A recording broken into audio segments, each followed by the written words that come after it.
Angelo Agostinelli ran the local shop and caravan park where he lived with his wife for the last 12 months.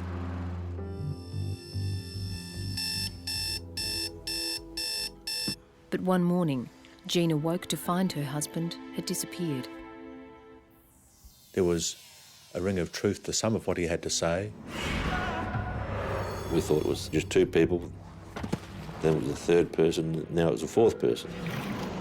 I suggested to her that what she had told me now cast some serious doubts upon her story. All got too much for him, I think. And he explained that he could cope with it by practicing yoga. We found quite a significant amount of blood. But the rumours continued, and fairly strong rumours. This was another twist in this whole saga and came as a complete surprise.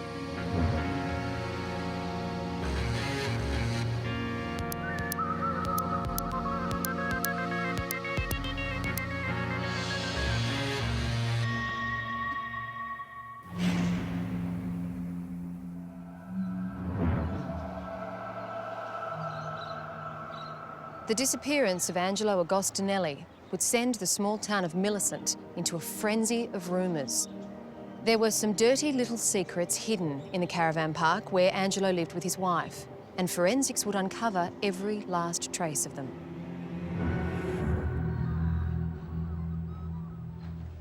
I was working at the Millicent Police Station and received a phone call from Gina Agostinelli from the local lakeside caravan park in Delhi, which was actually my local deli around the corner from home, saying that her husband had gone missing. She told me that Angelo had been missing for a week, that they'd had an argument, a domestic argument, and she'd told him to piss off. And I was a bit wary about why he'd been gone for a week, but she told me it wasn't unusual because he'd left earlier in the year in February and he'd gone down to Adelaide to be with friends and family after another domestic dispute, and she hadn't heard from him for the first 2 or 3 days of that trip, so just presumed this was the same. I thought they had a very good marriage. They were always together.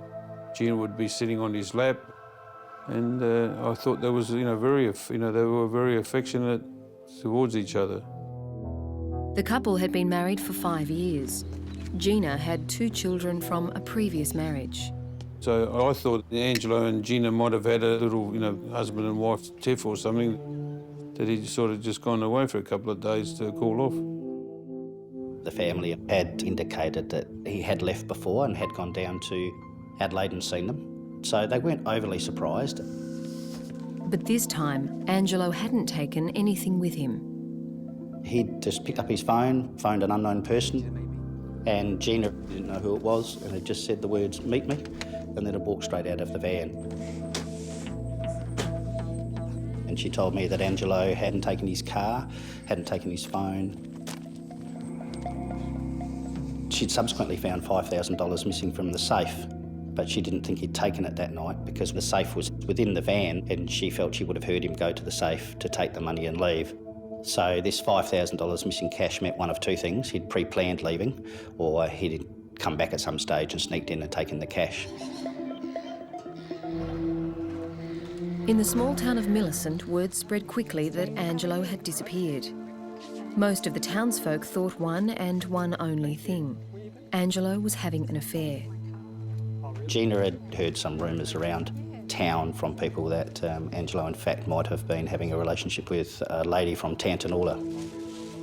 Given that I knew of the woman through some health issues that she had, and also the fact that she had associated with a number of men in the past, I wasn't quite surprised at the fact that Angelo might have gone out there.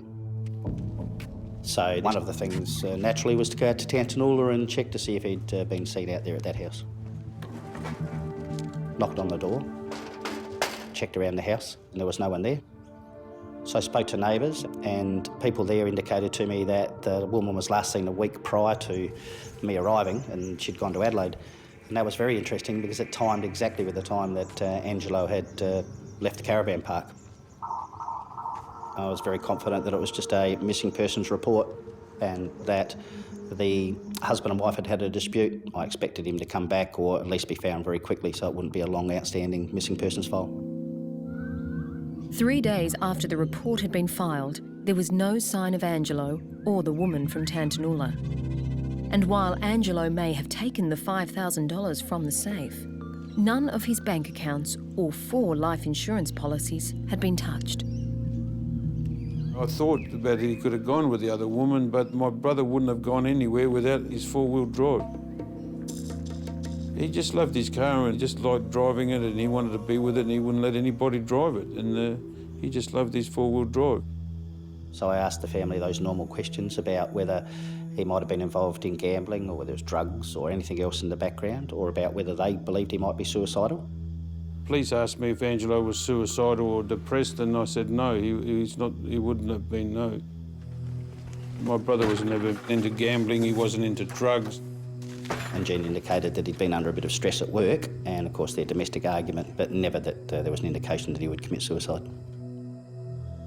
The family decided to put a letter in the paper, but again, the 33-year-old made no contact. This time I started to think that there were only 3 possible scenarios because it had been a fair while that he'd been missing. One is that he has left with the other woman or someone else who'd been the meet me. 2, he's committed suicide, which was highly unlikely. The 3rd one was foul play. Doesn't matter if you don't get in touch with me. Just ring somebody to let us know where you are, please. Angelo Agostinelli had been missing for nearly 2 weeks. The last time he had been seen by his wife, they were fighting. The rumour was that he'd run off with another woman. She had just been found. We caught up with this woman, spoke with her, and she told us that she knew Angelo but was not involved in any relationship with him. She said that she had been to the caravan park, Delhi, on a couple of occasions and had spoken to Angelo while she had been there. But other than that, she had no further dealings with him. Now, another rumour was doing the rounds of the town. Millicent's an interesting town where nearly everybody knows everybody, and I think that's been one of the problems with this case. Rumour then started to get around, and I was told that, in fact, Gary Lewis and Gina had been having an affair. Gary Lewis was the local butcher and had been living in the caravan park for 6 months. Gina denied that she'd been having any sort of relationship with a person named Gary. Hey, Gary. She said that her relationship with Angelo was a good relationship, that he was a loving husband, but they had normal marital arguments and argued about things that went on from day to day in the caravan park. Go through with your Canadian plan. It was important then that we speak as soon as possible with Gary, and he denied that he was involved in any way, shape or form in any relationship. He got on very well with both Angelo and Gina, and had in fact played cards with them on a regular basis, so he rated himself as a good friend. He would take evening walks with Gina, but there was no more to their relationship than that. I felt that there was a liaison between Gina and Gary. However, I believe there was still a strong chance that Angelo would be found because he had left home once before and did return. And there was still the persistent rumour that Angelo was with the woman from Tantanoola. We were confident the lady said that she hadn't had a relationship with him, but the rumours continued, and some fairly strong rumours. So we still had patrols keeping an eye on the house, looking for him, in fact looking through windows, just trying to make sure he wasn't there. Then there was another rumour. This time, Steve Chappell's wife heard at the local beauty salon that Gina had cut her arm on the meat slicer at the deli. This happened around the same time that Angelo disappeared. And so next move was to find out why Gina hadn't told us and what had happened. Gina explained to me that she hadn't cut her arm on the meat slicer, as she had told people, but that she had had a fight with Angelo on the night of his disappearance, that during the argument she had raised her arm and pointed a finger at him, and that he had picked up a knife from the kitchen bench and moved his arm towards her and cut her arm in that motion. She had wrapped her arm in a green towel and then went down to Gary's caravan, where she sought Gary's assistance to go to the hospital to seek some treatment for the cut on her arm. Gina said that she hadn't told us earlier about the cut because she didn't want Angelo to get into any trouble, or she didn't want to make trouble for his family. I suggested to her that what she had told me now cast some serious doubts upon her story, and that she was somehow involved in Angelo's disappearance, and that Gary may be involved as well. And she denied that strongly, and what she had told me was the truth. Police hoped the truth would be found via forensics. Gina was nervous, but she was willing to show us the arm, and she was willing to show us around the caravan.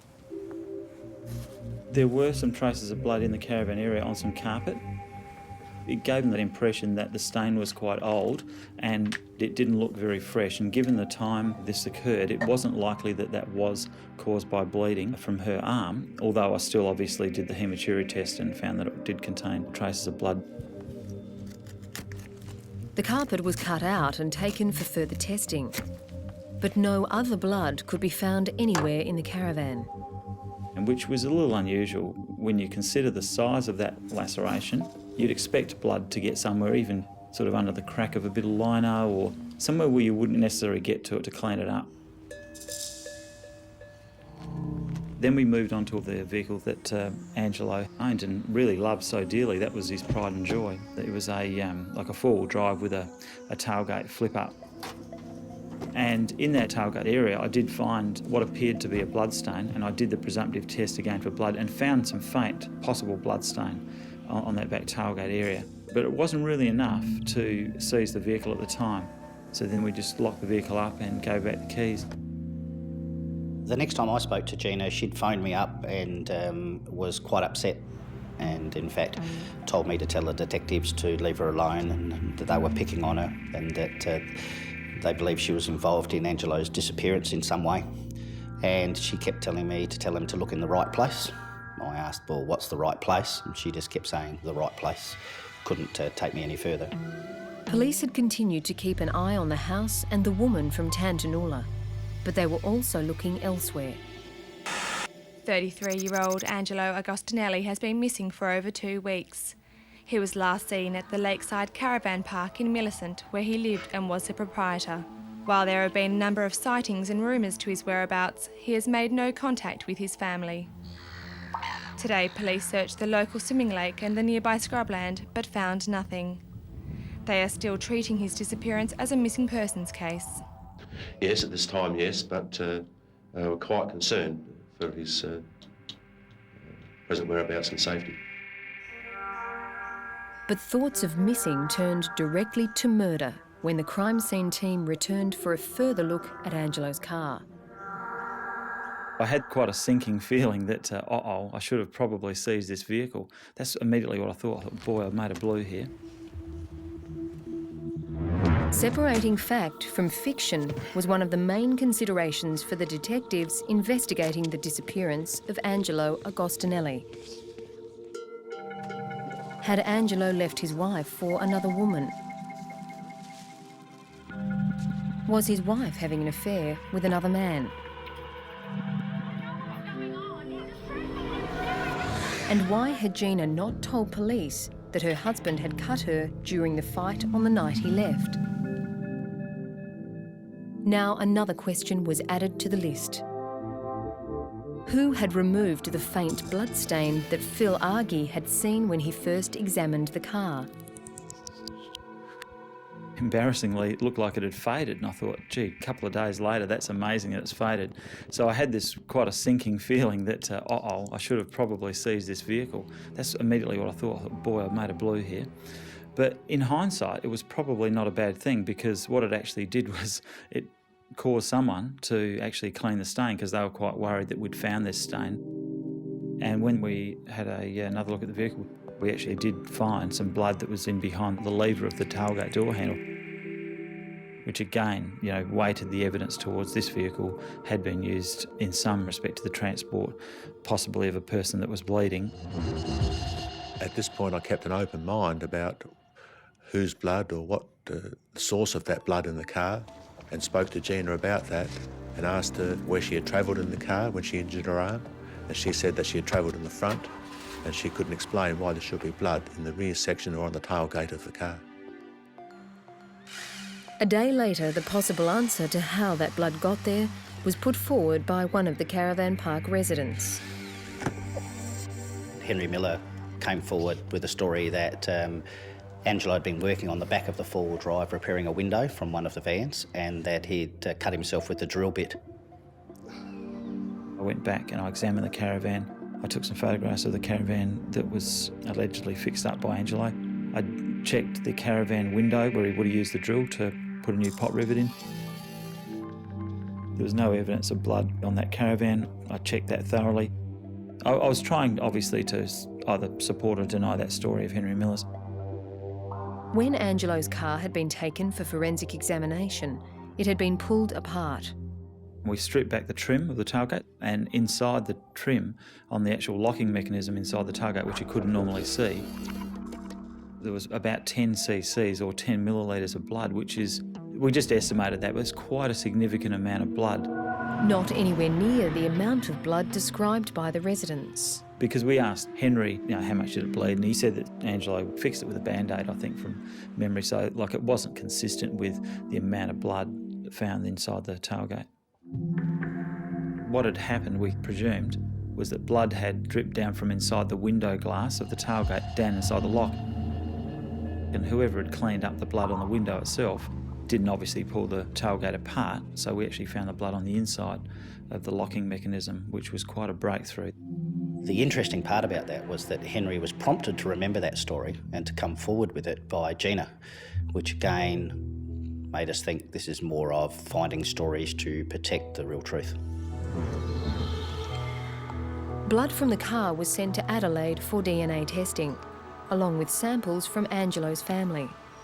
The police wanted the blood test, so they wanted to make sure that if it was Angelo's blood or someone else's blood in the back of Angelo's vehicle. At the same time, major crime detectives headed down from Adelaide to assist the investigation. At this point, we had serious concerns and suspicions about foul play in relation to Angelo's disappearance, but unfortunately we still couldn't rule out 100% that he hadn't taken off with another woman.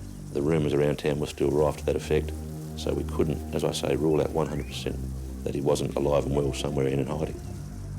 One of the ways to try and help resolve those issues of whether he was still a missing person or that there'd been foul play was to try and put something out onto the electronic media. Gina, first of all, what would you like to say to Angelo? Well, Ange, wherever you are, whatever's happened, just please come out. Doesn't matter if you don't get in touch with me. Just ring somebody to let us know where you are, please. We're in enough hurt as it is at the moment. So please, please, get in touch with somebody, please. Ida, what would you like to say to Angelo? I'd like to say to Angelo that we're really missing him, and this is so unlike him. Why doesn't he ring one of us? Doesn't matter what he's done. It just doesn't matter. We all make mistakes in life, and life must go on. We can help him, and we are here to help him to the fullest. My family and I returned to Millicent, and my sister and I, we did a plea on TV down at Millicent Caravan Park, thinking that Angelo would see this film and ring up the family or ring somebody, or even if someone had seen Angelo around, to ring, the police. Gina, can you think of any reason why Angelo might have left? No, nothing at all.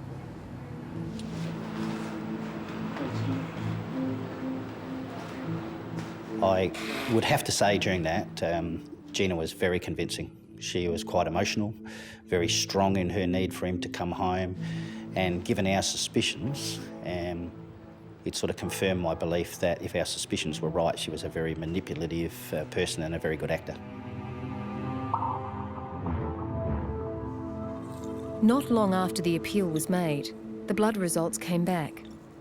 The blood found in the car was indeed Angelo Agostinelli's. We believed we were investigating a homicide. We believed that Angelo had been murdered, and more than likely, Gary and Gina were responsible for it. Police believed the best way forward was to put listening devices in Gina's caravan and Gary's cabin. They hoped the couple would talk about Angelo's disappearance or his murder. What they heard was totally unexpected. Doesn't matter if you don't get in touch with me. Just ring somebody to let us know where you are, please. Police believed that Gina Agostinelli was responsible for the disappearance and possible murder of her husband Angelo, and that Gary Lewis, her alleged lover, was involved. But listening devices in Gary's cabin turned up another suspect. We had no idea that there might be other people involved in the disappearance, apart from Gina and Gary. And when this resident said what she did say, it became obvious to us that there was a third player at least involved in this investigation and that she had some knowledge about it. The resident was Helen Miller. She was a good friend of Gina's and had verified with police that she had washed the towel that Gina had given her from the night her arm had been cut. Helen was also the wife of Henry Miller, who had told police about Angelo's so-called accident with the drill. The listening devices were monitored on a daily basis, and we knew Helen went to Gary's cabin and they spoke, and Helen said something along the lines of, "I don't know how I can cope any longer." And Gary explained to her that he could cope with it by practicing yoga. The conversation between this resident and Gary didn't give specifics. They didn't mention Angelo had been done away with or words to that effect, but just the tone of the conversation. It was obvious to us that that's what they were talking about, and it became imperative to speak to her at some stage.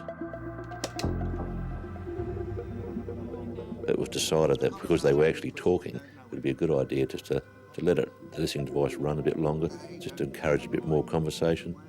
We may have learnt a bit more about it. We may have learnt where Angelo was buried, if that was the case. It was now time to start putting together the theory that Angelo had been put in the vehicle and dumped, taken somewhere. So we looked at Canunda National Park. An extensive search of bushland around the Millicent area in the state's southeast failed to find any trace of Angelo Agostinelli when he's believed to have left the lakeside caravan park after an argument. Have you any suspicions at all that you can tell us about? I can confirm that on the night of his disappearance, following the domestic argument, the missing person's wife was treated at the Millicent Hospital for a knife wound to her wrist. Also that there's been some blood located in his motor car. By doing that search, we hoped it might prompt Gina and Gary to speak about what the police were doing and were they looking in the right place or the wrong place, and give us some indication or clue as to where to look. Gina and Gary said nothing. The only indication that Angelo had likely been murdered was the cryptic message of not being able to cope from resident Helen Miller. The detectives decided it was time to bring her in. Mr. Miller, if you'd perhaps just like to, you just choose where you'd like to start and you just tell us what you know, please. Gary came and got me on the Thursday morning, around about 1:30, I'd say, and asked me to watch the kids because she had a cut arm. Gary took her to the hospital. I don't know what else you want me to say. How did she say she'd done it? She told me Angelo cut her. Did she say why it occurred? That they had an argument. Why is it that when we spoke to you back on the 6th of June, you told us that you first were aware of the cut at 5:30, 6 o'clock when you went to the toilet? She asked me to say that. Do you know why? I've got no idea. Did Gina kill Angelo? To my knowledge. You sure? Yes, I am sure. Who's who? Angelo. Gary. Do they have to know that I said anything? What we want to know is what took place, right? I know, but I don't want them to know that I said anything. We're looking at something quite serious, right? And I think you know more than you're saying. I don't know what to say. Well, all we want to know is what you know. Well, Angelo's dead. How do you know that? Gary shot him Whereabouts? in the caravan. In January, you said that? Yes. Were you present? No way. Did you hear any shots? No. How do you know that there were shots? Because of what they told me. Who's they? Gina and Gary. Have you got any idea where the boys are? I honestly wouldn't have a clue. Honest, if I knew, I would tell you. I know I did the wrong thing by covering up for this, but I didn't. That's all right. I've never seen. I don't know why I let myself get into it. I should have stayed away. As a result of hearing this information, we arrested both Gina and Gary and charged them with the offences of murder. All the family we were very shocked about hearing about Gina getting arrested, and I didn't think that she was capable of murder. No. I didn't think she was capable of doing it.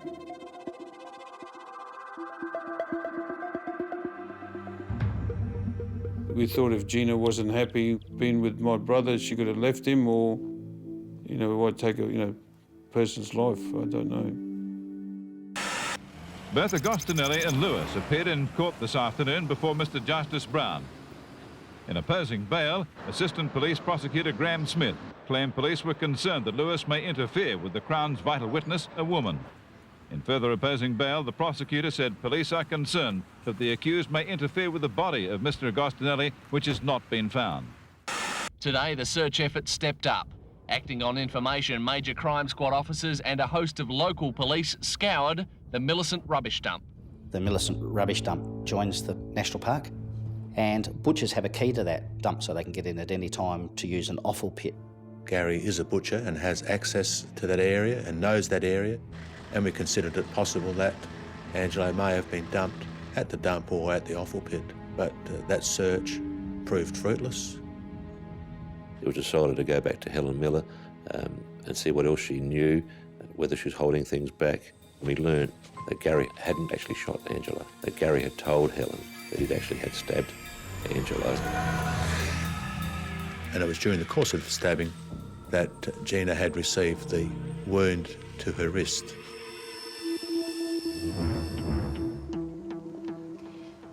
With that information, police contacted Gina's solicitors in the hope that she might tell them what really went on the night Angelo disappeared.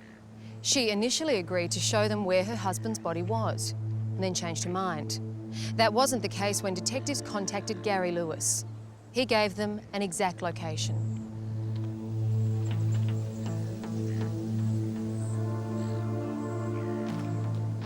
We went into the scrub, made our way into the scrub, about 5 metres, and there we found a body.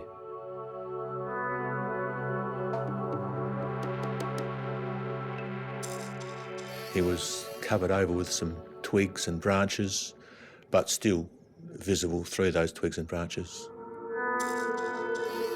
When the branches and undergrowth were moved away from the top of the body, we could see that he was wearing a particular shirt which had the words Lakeside Deli written on it. And at this stage we were very confident that the body we had found was that of Angelo Agostinelli. As Angelo's body was taken to the morgue, police began an interview with Gary Lewis. I understand that you wish to make a statement to me this morning in connection with the disappearance of Angelo Agostinelli. Is that correct, Gary? That's true. As a result, further secrets in the caravan park were about to be uncovered. And another murder.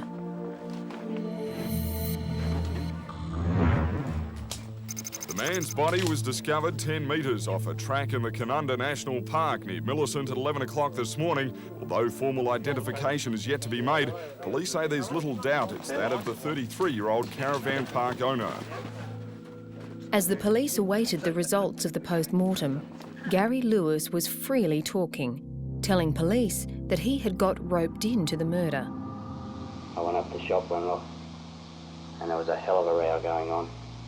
He was getting stuck into Gina. He had bad mood swings, was always complaining about different things. Was always at the children, and that's when Gina and I used to get very close. All I know is I just wanted to help Gina. He says that during this time he got closer to Gina and she continually said that she wanted Angelo dead, and came to this night that Gina summonsed him to the caravan. What was the nature of the discussion with Gina, can you recall? She wanted him done in tonight. Did you go into the caravan? Yes. And tell me what you saw in there. Angelo was laying on the bed. She was outside. I was standing in the bedroom. Didn't know what to do. And she'd come back in the van. I'd make some excuse. And she'd go back outside again. I was trapped. He woke up. And Gina had just come in at that time. He tried to walk across the bed. I went ass up dead. Hit his head on the side of the board. Gary then told us that they took Angelo outside and put him in the back of his van, and were going to drive him to the hospital to receive treatment. He said on the way to the hospital, Gina was still insisting that Gary finish the job. And what was Gina saying? She was just screaming at me. To do what? To do it. She wanted me to kill him for her and the boys. Right. And she just kept at me. Even when we stopped and got him out the car. Do you remember where that was? No, just on the side of the road. He wanted to get out and be sick. Right. And tell me what happened there at that point. That's when Gina started yelling at me again. Right. To do it. And she kept at me. I don't know what happened. I just reached out with a knife. There's nothing to smack. I'll never forget his voice. He just yelled at me, why did you do that for? How many times did you stab him? Only the once.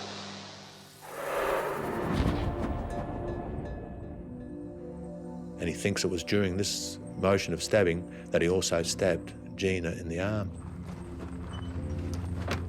Gary then told the police he had put Angelo into the back of the car and driven him to an area where he then dragged his body into the bush.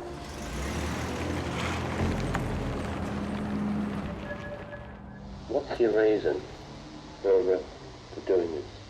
Are you involved in a relationship with Gina? No. How far does your relationship extend? You're very, very close friend. Is there nothing further than that between yourself and Gina? Only once or twice since this has all happened. And what's happened since? We've been to bed together.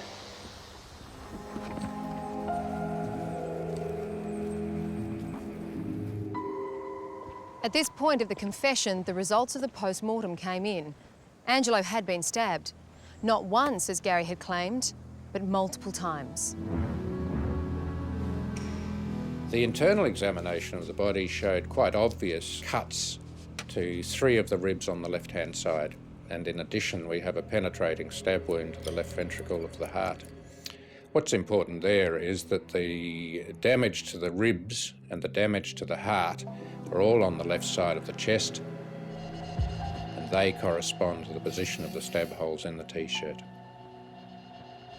The jumper, on the other hand, only had a single stab wound, and that suggested that the jumper had been partially pulled off before the stab holes to the left chest were inflicted.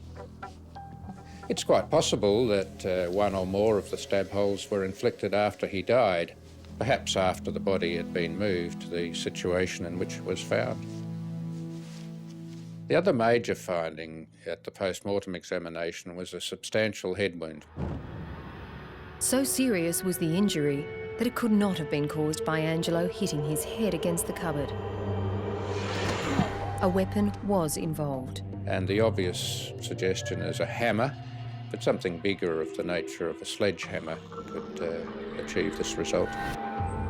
So as to how the events of the night unfolded, in what order, and when these injuries were inflicted, we can only presume or speculate.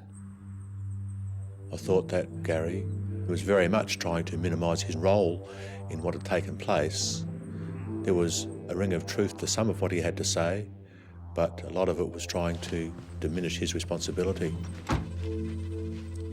In fact, Gary had told the police that Gina had been trying to kill Angelo for months, and that Helen Miller, the whistleblower, had been part of the plan. That Helen Miller used to crush up tablets that she used to do some cooking for him. Yes. And she used to put the tablets in cakes and stuff she made for Angelo. Who told you that? She did herself. You're saying you think there was some conspiracy between Helen and Gina to poison Angelo? That's all I can presume. They were putting tablets in his food. We went and saw Helen and put to her the allegations that she was involved. She admitted she had made cream puffs and she had crushed 18 tablets and put into 6 cream puffs to be given to Angelo to try and kill him. But the poisoning attempts didn't stop there. Gary also implicated Helen's son Adrian into the conspiracy. And then the son, I think he even went to Melbourne once to try and get drugged. The police spoke with Adrian and he admitted that had happened.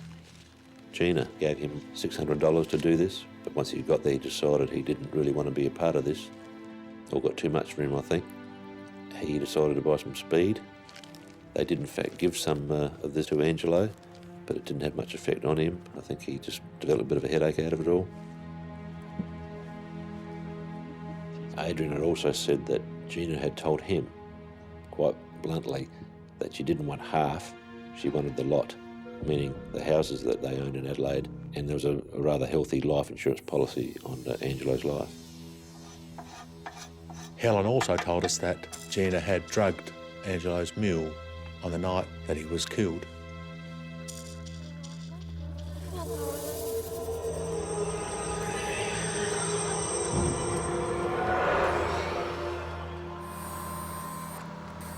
A standard toxicology screening had been done on Angelo's remains. And the results indicated low levels of a drug called diazepam. Diazepam is sold under a variety of names, the commonest or best known of which is Valium. Adrian and Helen Miller were charged with conspiracy to murder, but not before they had spilt the entire can of beans. This was yet another twist in this whole saga and came as a complete surprise. We now found that we were possibly investigating a second homicide. When Angelo Agostinelli disappeared, police had no idea that they would have 4 people implicated in his murder. We thought it had been confined to initially just 2 people, then it was a 3rd person, now it was a 4th person. That 4th person, Adrian Miller, was now telling police that Gary Lewis had killed another man. This was yet another twist in this whole saga and came as a complete surprise. The story was that an itinerant was in town and he was nicknamed Bluey, and that Gary and Gina had arranged for him to kill Angelo for a fee of $1,000. And Bluey allegedly asked for more money. He argued with Gary over this, and Gary had killed Bluey. Bluey was meant to have been murdered in the house where Gary formerly lived prior to going to the caravan park. Adrian had told the detectives that he'd actually visited the house and that he'd seen a large stained area on the carpet. So when police went back to the scene, they were able to confirm that there was a stain on the floor, but it had been cleaned with chemicals, so blood traces were sort of very hard to find. But they found a split waterbed bladder. Adrian said that Gary had killed Bluey and put him into a split waterbed bladder, and that he'd taken him out and buried him very close to, in fact, where Angelo was found under Bevlock's Ford. The waterbed bladder was inspected, tests were done on it, and it gave a weak indication for blood. And the blood was non-indicative of any of the people that were involved in the case, so whose blood is it? It's an unknown. There was also a piece of paper located at the house, simply with the words Gina, $1,000, which reinforced our belief that Bluey did exist. As a result of this information, I went and saw Gary again in the jail and spoke to him about Bluey. no such person as Bluey. Bluey was a make-up person. So when Helen and Adrian were on about getting rid of Angelo, and pressure started to mount on me, the only thing I could come up with was to make up Bluey. Did you tell them anything else, what you'd done with his body? Yeah, I told him I'd dump his body under the bridge. Did you put anybody's body under that bridge? No. Fucking Bluey don't exist, Alan. Bluey exists up here, mate. In your mind? He does exist up there. But police believed Bluey may well have existed. Locals had seen an itinerant around the town and given them a description. They were now searching under the bridge where his body was allegedly buried. We went out to that bridge and we had a range of people out there with us, people to be able to pump out the water with emergency services trucks, people down in there digging underneath. We even got divers down from the police squad in Adelaide, and they had to dive in 3 foot of black murky water and feel their way along the drain. So we did a fairly extensive search, but unfortunately there was nothing found. You're still convinced there is a body? We're certainly convinced there's a body. And how connected is it with the Agostinelli case? Well, as I say, it is not connected with Angelo's death, but it is related to it. Are you fazed by the fact you didn't find a body yesterday? We're very disappointed, yes, because on the information we had, other information proved to be correct, and the location of the body apparently not so. What reason do you think there could be for it not being here? Well, when the body was put here, we understand that the bed of the canal was dry. So since then, of course, several feet of water have been through and the body may have been dislodged. Despite searching downstream, the body was never found. But one interesting item did turn up. What was found was a large sledgehammer, which was found under the bridge, which I suspected may have been the weapon used to cause the fatal or the near-fatal injury to Angelo on the night he was murdered. But that was never proven. 9 months after Angelo Agostinelli had been reported missing, his wife and Gary Lewis stood trial for his murder. But the proceedings took an abrupt halt. During the second week of the trial, they changed their plea of not guilty to guilty. And I think this was mainly due to the overwhelming evidence that had been mounted up against them, and also largely, I think, to the evidence that was given by Helen and Adrian Miller. Gina and Gary were both given life sentences with a non-parole period of 20 years. But in an appeal against the severity of the sentence, that non-parole period was reduced. Both will be eligible for parole in 2011. Because Helen and Adrian Miller agreed to give evidence, their charges were reduced. Helen was charged with impeding an investigation and administering a poison. She was sentenced to 4 years jail and did 1 year before being released on parole. And Adrian received a suspended sentence. Just prior to the trial commencing, the woman from Tantanoola was found hanging in her house. Her death was ruled as a suicide. Bluey's body has yet to be found.